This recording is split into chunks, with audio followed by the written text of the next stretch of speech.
Welcome to Second Take, the show that focuses on the issues behind the news. This week, government, business and labour signed a local procurement accord designed to lift the level of local content in the goods and services bought by public and private sectors. Terence Creamer was at the signing ceremony and joins me to discuss the development. Terence, welcome to Second Take. A target of 75% was set. Do you think it's realistic? Well, I don't think it is a realistic target. I think 75% across the board in the public and private sector buying from local suppliers, local manufacturers is not really going to happen. But I think it's really symbolic that it's an aspirational target, as I said, that in those sectors that we can achieve it, there should be effort made. And I think that's really the main message. So we're not going to be able to do this across the board in every supply chain, in every company, in every government department, for every project.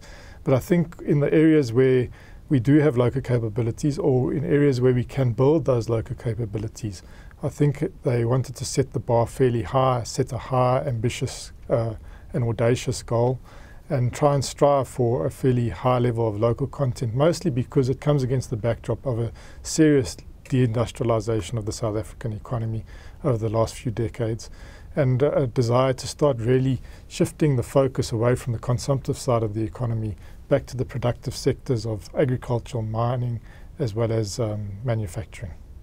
What are the main risks and opportunities associated with such an ambitious buy local campaign? Well, I think the main risks would be inflation. While we want to support local industry and we're wanting to make sure that the scaffolding is in place to support local industry, none of us really want to pay over the odds. And I think all of us have benefited from being a fairly open economy. That transition from the lager economy of the apartheid to the open economy of democracy has been quite beneficial for us as consumers. We pay less for a lot of goods and services, and goods and services have become much more easily available than it was during the period of high levels of protection, as well as in those days of sanctions. So that openness, that trading nature of the economy has been good for consumers. So I think there is a fear, if you try and protect your local manufacturer, you will start paying over the odds. The other big threat, I think, is that there's an element of cronyism can start creeping into the economy. We already have a government procurement system that is, it's littered with a lot of disasters in terms of corruption and fraud. And I mean, at the signing ceremony, this issue was raised where Pravin Gordhan noted, when he goes to the shops and he sees the computers retailing for 9,999 Rand and 99 cents, and then he looks at what government departments are paying for those very same computers that say 19,999 cents. It makes him very crazy and mad, and he would like to see that people do not try and pull the wool over government's eyes, make government spend in a way that's irresponsible and over the odds, as well as there's people in government departments that are benefiting from these prices being overinflated. So this issue of inflation, this issue of protecting uncompetitive industries, this issue of cronyism, those can all come with paving the way to hell with very good intentions. The intention is good. We're wanting to raise the game in terms of the industrial and the productive sectors of this economy, and we're wanting to set fairly ambitious targets for that. But we have to set in mechanisms in place to ensure that cronyism, corruption, fraud is mitigated and strongly mitigated, as well as we need really good visibility of what is a local product. Do we say the local product is something that is assembled here with components imported, and that's good enough, or does it have to be manufactured from A to Z 100% in South Africa, which could raise the costs of producing? So I think there are standards. The South African Bureau of Standards has been brought in to try and set up standards for products and saying what is local and what is not local. But I think we need very good visibility, and I don't think we must just have a whole rah-rah mentality, yes, we're all going to buy local, when we know there's some serious cost as well as corruption downside. So I think there are serious risks that we have to take into account. But then again, the reason why we're pursuing it is that the big opportunity is to start really getting our productive sectors moving again, to start saying that having a government and other big procurement agents within the private sector, such as the mines and others, the 84 big companies that form part of Business Leadership South Africa are going to interrogate their supply chains and see what they can procure locally. At the moment, that's not really high on a procurement officer's agenda. Just get the best price, or if it's a quick item or quick turnaround item, you want to get it as soon as possible, and you'll pay a premium for that. But I think there's setting out the target. The opportunity is to try and get procurement officers, both in the public and in the private sector, to start applying their mind to saying, how can we leverage this rand that we spend, not just for our own businesses, but for the economy as a whole? How can we create demand in this economy? How can we, as it was suggested, use buy local as a stimulus package? What are the key levers to raising the level of local content in public and private supply chains?